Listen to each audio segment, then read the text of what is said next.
شہزادی صبا اور ایک قدیم کتاب۔ پہلے جلدی سے ہمارے چینل کو سبسکرائب کر دیں اور اس ویڈیو کو لائک کر دیں۔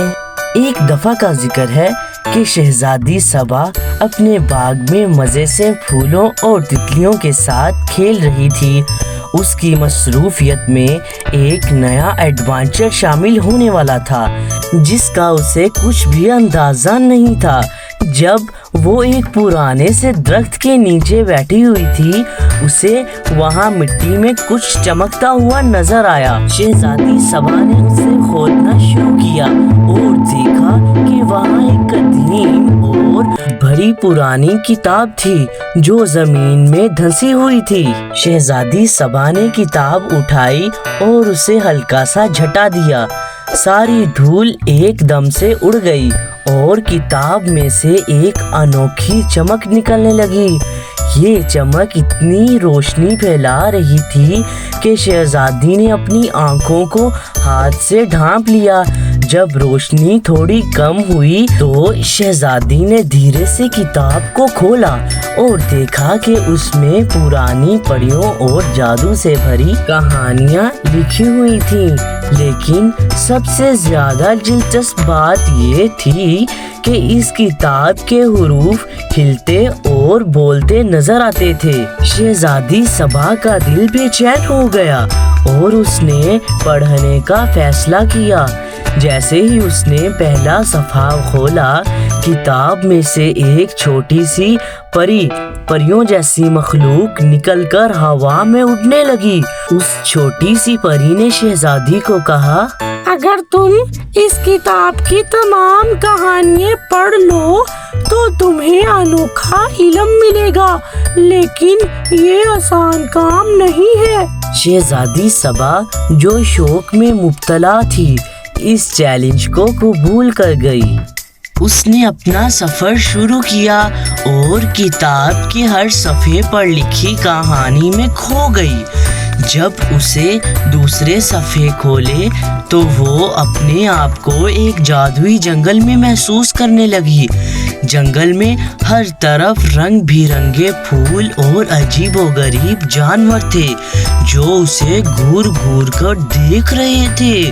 شہزادی کو سمجھ نہیں آ رہا تھا کہ یہ سب حقیقت ہے یا صرف ایک سپنا، لیکن وہ سفر کو کنٹینیو کرتے ہوئے آگے بڑھتی رہی۔ کتاب کا ہر نیا صفحہ اسے نئے شہر اور نئے لوگوں سے ملواتا تھا۔ ایک صفحے پر شہزادی صبا کو ایک پریوں کے شہر میں جانا پڑا جہاں پریوں کا رقص ہو رہا تھا اور وہ اسے اپنی دنیا میں لے جا رہے تھے۔ انہوں نے شہزادی کو ایک چھوٹا سا جادوئی پھول دیا جو اسے ہمیشہ راستہ دکھاتا تھا۔ شہزادی نے وہ پھول اپنے پاس رکھ لیا اور ہر صفحے پر اسے ایک نیا ایڈونچر دیکھنے کو ملتا تھا۔ ایک صفحے پر اسے ایک مزید پرانا وزیر ملا جو کتاب میں بند تھا۔ اس وزیر نے شہزادی کو ایک عجیب سی کہانی سنائی کہ کیسے وہ کسی کے جادو توڑ سے بندھ گیا تھا اور اسے صرف ایک سچے دل والی شہزادی ہی آزاد کروا سکتی تھی۔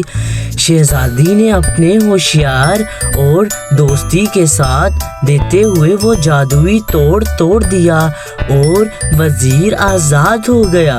وزیر نے شہزادی کو اپنے دوستوں اور رہنماؤں سے ملوایا اور کہا کہ جب کبھی اسے مدد چاہیے ہوگی وہ وہاں ہوگی۔ جیسے جیسے شہزادی صبا کتاب پڑھتی گئی، اسے محسوس ہوا کہ وہ صرف ایک کہانی نہیں پڑھ رہی بلکہ ایک ایسے علم کو جان رہی ہے جو اسے دنیا کو بہتر بنانے میں مددگار ثابت ہو سکتی ہے۔ ہر صفحہ اسے اور زیادہ ہوشیار اور ہمت والا بنا رہا تھا۔ آخر میں جب وہ آخری صفحے تک پہنچ گئی تو اسے ایک پیاری سی پری ملی جو اسے اس کتاب کے اصل راز بتانے آئی تھی۔ پری نے اسے بتایا کہ یہ کتاب اسی کے لیے بنائی گئی تھی اور یہ صرف اسے وہ طریقے سکھاتی تھی جو لوگوں کے ساتھ اچھائی اور دوستی کا رشتہ بنا سکے۔